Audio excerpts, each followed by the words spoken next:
ये प्रेम से श्री सद्गुरु महाराज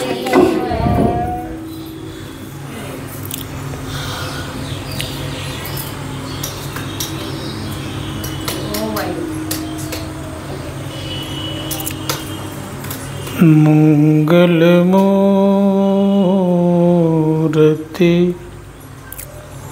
सतगुरु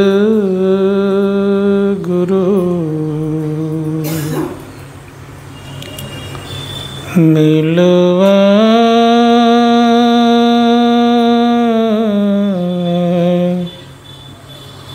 सर्वाधार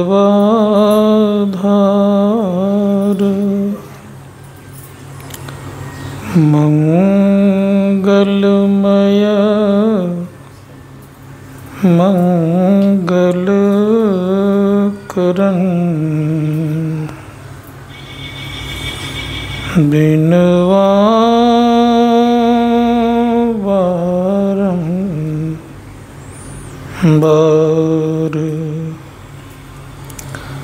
धन्य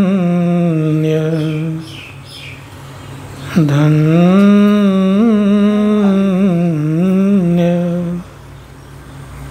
सतगुरु सुखदा महिमा कहीं न जाए जो कछु कहूँ तुम्हारी कृपा मोते कछु न बसाए। बोलिए प्रेम से श्री सद्गुरु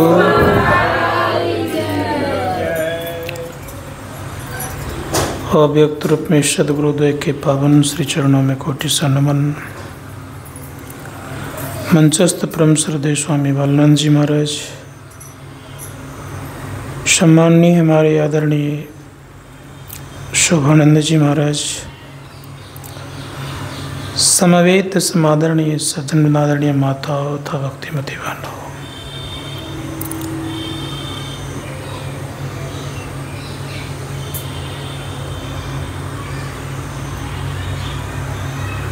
सब कोई चाहते हैं कि मैं बंधन से मुक्त हो जाऊं।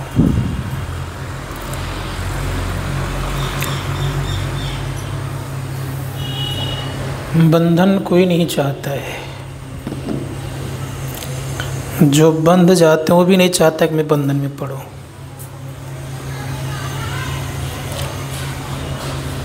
वो भी चाहता है कि मैं बिल्कुल मुक्त रहूं, मुझे कोई कुछ कहे नहीं, टोके नहीं, मैं अपने मन का करूं। लेकिन फिर भी लोग बंधन में पड़ते हैं और जीवन को बांध करके रखने से भलाई है। संत महात्मा गण कहते हैं कि जो अपने को बांध करके रखते हैं वो एक दिन बंधन मुक्त होते हैं, और जो खुले रहते हैं उन एक दिन वो बंधते धीरे धीरे बंधते जाते हैं। वो खुले रहने वाला बंधते जाते हैं, जो अपने को बांध करके रखते हैं वो एक न एक दिन बंधन से मुक्त होते हैं। संत कबीर साहब कहते हैं,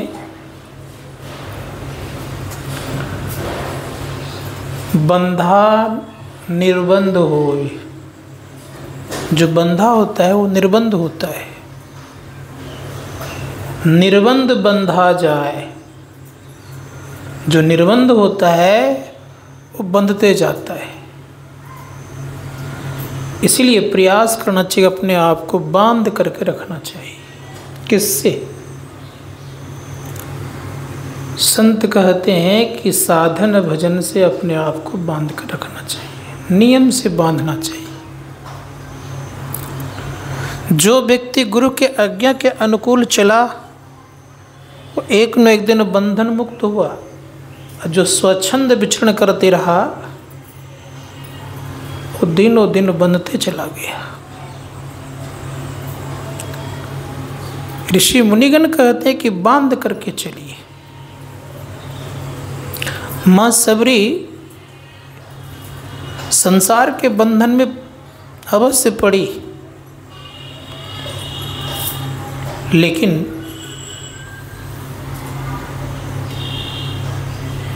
बंधन मुक्त होने का युक्ति भी उन्होंने जानी,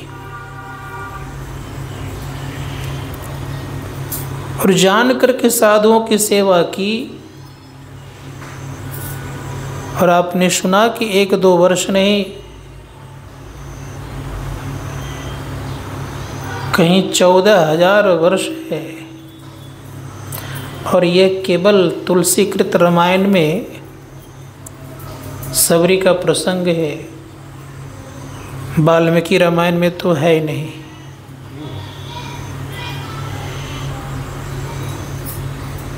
वाल्मीकि रामायण में ये भी प्रसंग नहीं है कि भगवान राम को सबरी ने कुछ खिलाया है। इन तुलसीकृत रामायण में है कि भगवान श्री राम को माँ सबरी ने कंदमुंद फल खिलाया है। तो सोचना पड़ेगा यह कि वाल्मीकि जी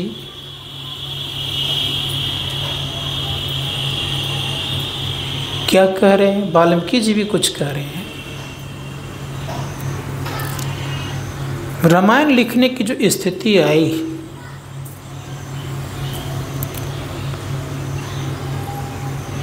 एक दिन सरोवर में स्नान कर रहे थे वाल्मीकि जी। क्रौंज पक्षी एक होता है,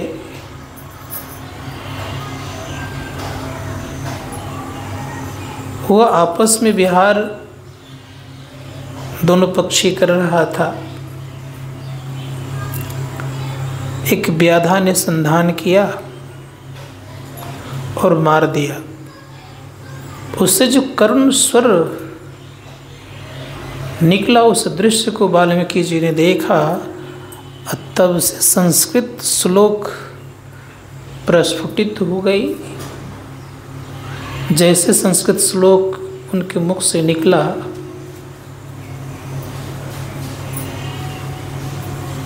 तो सोचने लगे कि ये क्या हो गया। आँख से आंसू भी बहने लगे कि मैं तो पढ़ा लिखा नहीं, फिर ये श्लोक निकला कहाँ से।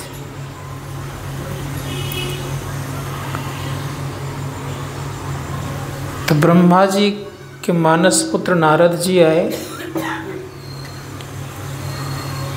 नारद जी कहते हैं, आदि कवि,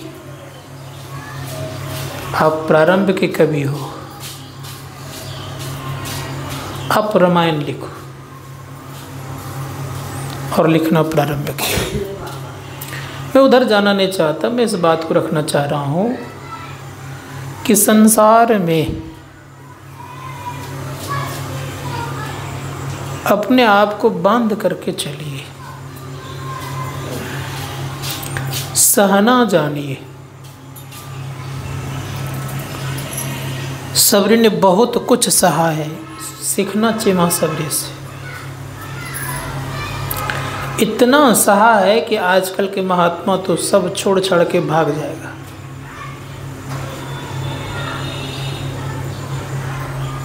कितना सहा है उन्होंने।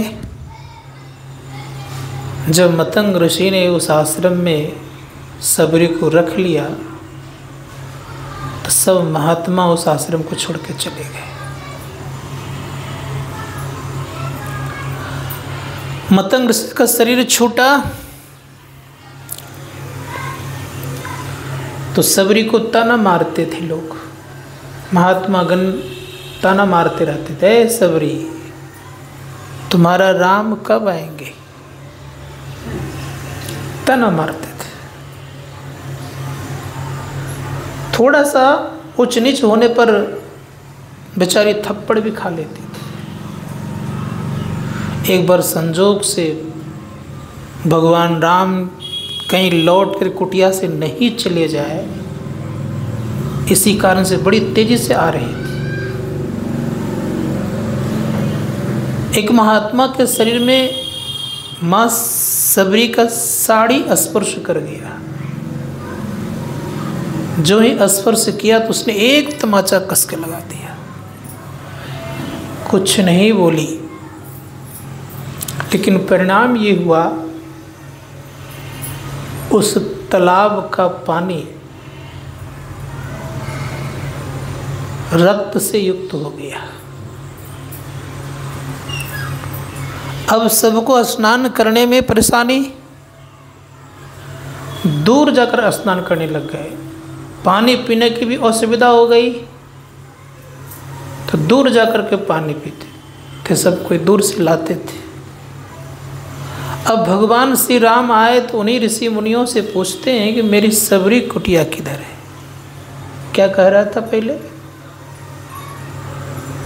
कि तुम्हारा राम कब आएंगे, तो भगवान राम क्या कह रहे हैं, मेरी सबरी कुटिया किधर है। भक्त का लाज भगवान रखते हैं। परिणाम ये हुआ, वही ऋषि मुनि सब कोई जा करके रास्ता दिखा रहे हैं। किनका? सबरी कहाँ रहती वहाँ बता रहे हैं। सब महात्मा मिलकर के भगवान राम को सबरी के कुटिया में पहुँचा दी। जब सबरी के यहाँ भगवान राम पहुँच गए तो फूल बिछा करके रखी थी। भगवान राम को आने से मना करती है, कहती है कि आप इस पर पैर मत रखिए, ये मैं अपने प्रभु के लिए फूल बिछाई हूँ।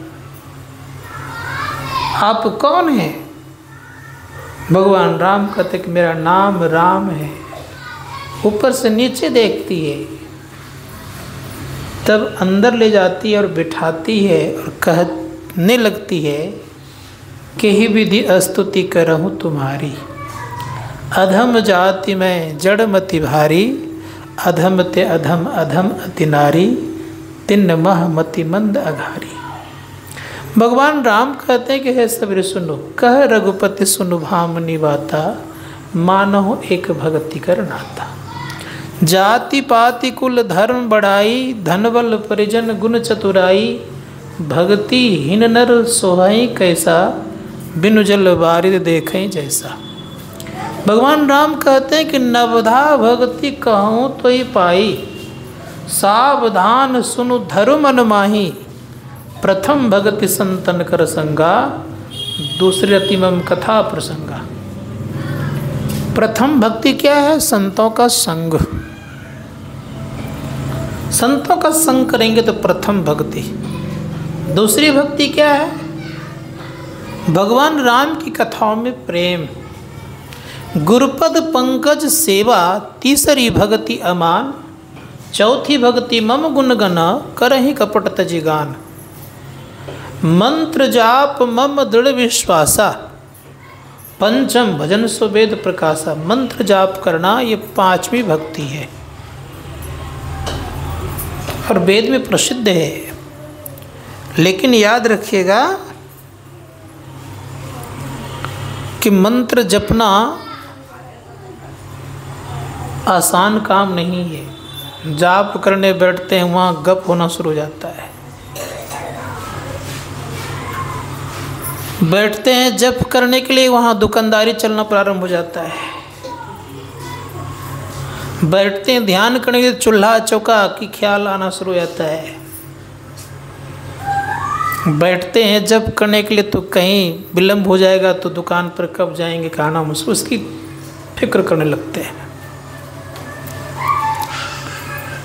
जप होता नहीं है। क्यों नहीं होता है? कारण कब समझें? जप नहीं होने का कारण ये है कि हम आपकी स्थिति 3 गुणों में सदा बढ़ते रहता है। तमोगुण होगा तो आलस और प्रमाद आएगा, रजोगुण होगा तो गुणावन आएगा। का ये 2 गुणों में जप ध्यान नहीं होता। इसीलिए संत महात्मा तब का सतो गुण में जप भी होता है और ध्यान भी होता है। ये सतोगुण कब आएगा आपके जीवन में? प्रत्येक व्यक्ति के अंदर में दो स्वर है, एक ठंडा दूसरा गर्म। बाएं नाड़ी का स्वर अर्थात बाएं नथुने का स्वर ठंडा है और दाएं नथुने का स्वर गर्म है। दोनों एक तरह का बराबर नहीं रहता। दिन में लगभग बाएं स्वर चलता है, रात्रि काल में दाएं स्वर चलता है। संत महात्मा गण कहते कि इन दोनों स्वरों का जो अलग अलग स्थिति है, इसी कारण से सात्विकी नाड़ी, इसको हम लोग सुषुम्ना नाड़ी कहते, वो खुलती नहीं है। जैसे स्वर दोनों बराबर होगा, नाड़ी विज्ञान कहता है कि सुषुम्ना नाड़ी खुलेगी, वो व्यक्ति का जप भी होगा और ध्यान भी होगा। लेकिन इस क्रिया को करने के लिए क्या करना पड़ेगा? संत लोग कहते हैं दीर्घ काल तक बैठना होता है। कितने सत्संगी को देखता हूँ, अरे भाई दुकान जाना है, जल्दी भोजन परोसो। अब धर्मपत्नी भोजन परोस रही है, पूजा घर गए, तुरंत उठ के आ गए। तो अब विचार करके देखिए क्या हालत होगी उनकी। शाम में अर्थात संध्या समय देर से आते हैं, फटाफट पैर हाथ धोए, 1-2 मिनट आंख बंद कर ले, भोजन लाओ। भोजन करने के क्रम में टीवी खोल दिए, अब टीवी देख रहे हैं लोग, भोजन कर रहे हैं, कोई समाचार सुन रहे हैं। तो इस तरह की प्रवृत्ति रखने से हमारा भजन ध्यान बनने वाला नहीं है। इसीलिए शांत भाव से खाइए, थोड़ा भी खाइए तो कोशिश कीजिए कि अपने गुरु के चित्र को हरदम खाते वक्त देखते रहिए, स्मरण भी रहे, तब जो उससे रस बनेगा, रस के बाद जो रक्त बनेगा तो थोड़ा सा अच्छा रहेगा। धर्मशास्त्रकार का तो हुआ रक्त रस क्या करेगा, का उससे रस, रक्त, मांस, मेद, मज्जा, अस्थि और वीर्य, ये जब बनेगा आपके जीवन में, और वीर्य को जब संग्रह करेंगे खूब बढ़िया से, तब एक ओज पैदा होता है, तब मस्तिष्क आपके ठंडे होंगे। और जिस तालाब में पानी ही नहीं रहेगा तो बगुला क्या करेगा? कुछ बगुला कर सकता है? मछली रहेगी?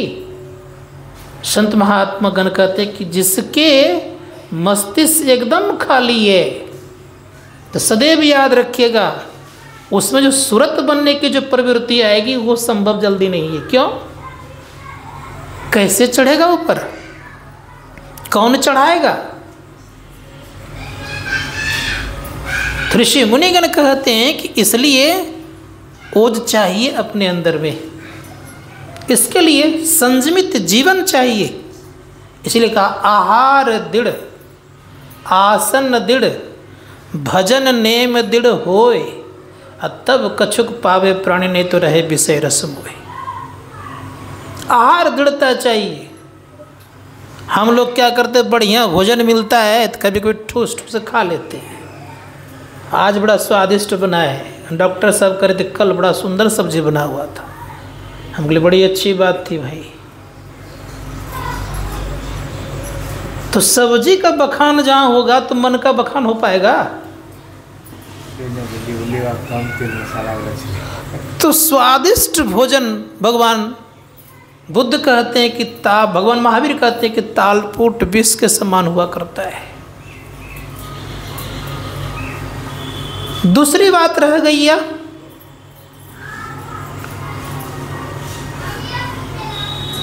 कि साधकों को संयमित जिंदगी जीना चाहिए।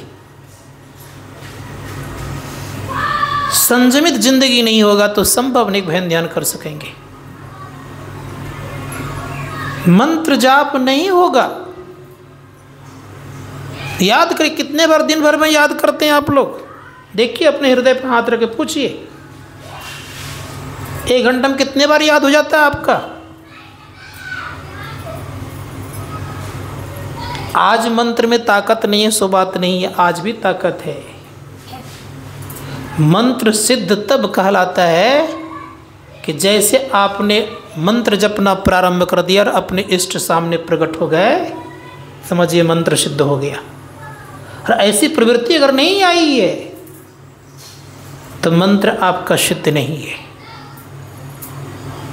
गुरुमूर्ति दिखना चाहिए अपने अंदर में, तब आपका सच्चा तप भी कहलाएगा। इसलिए कहा गुरु जाप जपन साचो तप सकल कार सारणम। मंत्र जाप करना ये तप है।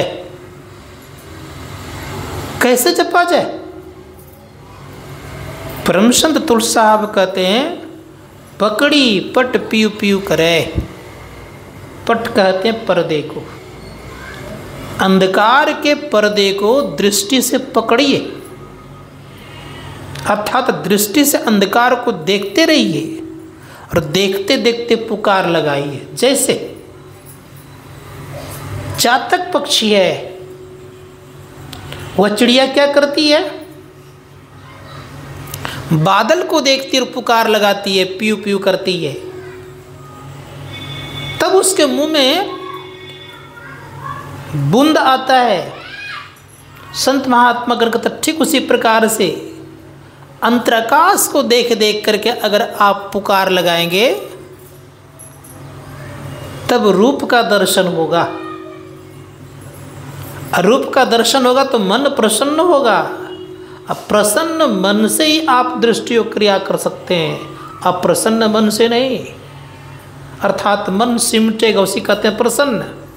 जिसका मन सिमटा होने रहता है उसको प्रसन्न की मुद्रा नहीं कही जाती। दृष्टि को सिमटिए, तब गुरुदेव कहते हैं कि तब क्या होगा? आपके ऊपर दया होगी। इसका दृष्टि टिकाए श्रुत धुन रमय अस करूँ गुरु दया, गुरु की दया होगी। अब दृष्टि टिके तो क्या हो गया? तब इंद्रियों को आपने क्या किया? दमन कर लिया। छठ दम शील विरति बहु कर्मा निरत निरंतर सज्जन धर्मा। ये छठी भक्ति है। जब तक इंद्रियों का दमन नहीं होगा, इंद्रियां जब तक बहकती रहेगी, बहिर्मुखी रहेगी, तब तक दृष्टि योग होना संभव नहीं है। चाहे कोई क्यों न रहे, बाबा जी रहे या बाबू जी रहे, कोई रहे, इंद्रियों को क्या करना पड़ेगा?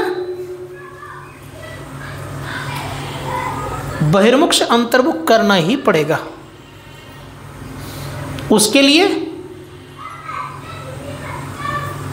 हरदम ख्याल करते रहिए। इसलिए कहा हरदम रटो कबहू न हटो, तुझे छेड़ेगा न काल। जो हरदम रटते रहेगा तो काल से भी वो डट जाएगा। दूसरे शब्दों में गुरुदेव कहते हैं सर्व क्षण गुरु मन ज्यों में ही रहे हो, निश्चय निर्माण पद संत सब कहे हो। जिनका मन गुरु मंत्र में लगा रहता है का उन व्यक्तियों, गुरु महाराज करे, उन व्यक्तियों को एक न एक दिन निश्चय निर्वाण की प्राप्ति होती है। रह गई बात, कितने बार हम लोग पैर बदलते रहते हैं 1-8 घंटे में। तालाब में एक ढेला मार दीजिए और अपना जाके मुख देखिए, दिखेगा कि दिख जाएगा? जल स्थिर रहेगा तो आपका चेहरा दिख जाएगा। जल स्थिर नहीं तो आपका चेहरा दिखना संभव नहीं है। उसी प्रकार से आप हिलते डोलते रहेंगे बहुत बार और चाहेंगे हमारी दृष्टि जम जाए भीतर में, तो कैसे होगा? तन को थिर करना पड़ता है। तन थिर होता नहीं है। तन थिर तो मन थिर कहाँ से होगा। तो कहा कि तन को थिर करिए, स्थिर करिए। भगवान श्री कृष्ण से अर्जुन ने कहा कि हे केशव, ये मन बड़ा चंचल है। चंचलम मन कृष्ण परमार्थी बलवतम दृढ़म तस्याम निग्रह मन्ये वायुरिव दुष्करम सदुष्करम। कहे केशव, ये मन बड़ा चंचल है। वायु को मैं बस कर सकता हूँ, लेकिन मन को बस करना बड़ा कठिन काम है। भगवान श्री कृष्ण भी कम नहीं, उन्होंने कहा ठीक कह रहे हो अर्जुन, वायु को बस करना अवश्य ही आसान है, लेकिन मन को बस करना आसान नहीं है। भगवान श्री कृष्ण कहते हैं ये कठिन काम है। अर्जुन कहते हैं कि मैं तो संसारी जीव ठहरा, मैं कहूँ तो चलेगा, और तुम तो पारब्रह्म परमात्मा कल तुम भी कह रहे हो, ये अच्छी बात है। तब भगवान राम नीचे कहते हैं अभ्यासेन तो कौनते वैराग्यंच गृहते। कहे अर्जुन, ये मन वश होता है कब? अभ्यास और वैराग्य से। जिसके जीवन में वैराग्य नहीं आएगा उनसे अभ्यास नहीं हो सकता, इसलिए वैराग्य चाहिए। अब वैराग्य मतलब क्या? घर द्वार छोड़ दें, तब तो सबको घर द्वार छोड़ जाएगा कहाँ भाई। संत कबीर साहब ने कहा अबधू भूले को घर लावे, सो जन हमको भावे। घर में जोग भोग घर ही में, घर तजी बन नहीं जावे। बन के गए कल्पना उपजे, तबधू कहाँ समावे। अबधू भूले को घर लावे। समय तो ज़्यादा हो गया, लेकिन 2-4 मिनट में ख़त्म करता हूँ। वन में चले गए, बहुत बड़ा कल्पना, खाने की कल्पना हो गया मन में, पहनने की कल्पना हो गया मन में, तो वन में जाने से क्या फ़ायदा हुआ। दवाई से कल्पना हो गया मन में, जाने से क्या लाभ हुआ। इसलिए वन को जाने से कोई लाभ नहीं, घर में रहिए। घर में जोग भोग करेंगे, तब आपकी छठी भक्ति होगी, तब 7वीं भक्ति करने में आपको मन लगेगा। सातम सम मोहिमय जग देखा, मोते अधिक संत कर लेखा। 7वीं भक्ति क्या है?